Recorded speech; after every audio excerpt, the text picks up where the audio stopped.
What's up, YouTube? Making a video about the Sharp CV10NH portable air conditioner. Pretty much the biggest, most expensive piece of crap I've ever bought in my life. It literally comes on for 2 minutes, then it's gonna go off for 2 minutes. Look at the size of this room.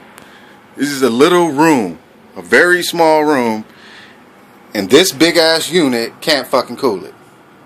Sorry for the curse words, bad language, but I'm pretty peed off about this thing. So this is pretty much a video of me destroying this piece of crap. Look at this. Filter, brand new. Great, brand new. Everything brand new except for this piece of shit machine. Look at it. Brand new. So, I'm gonna unplug it for the last time. And throw it down the stairs.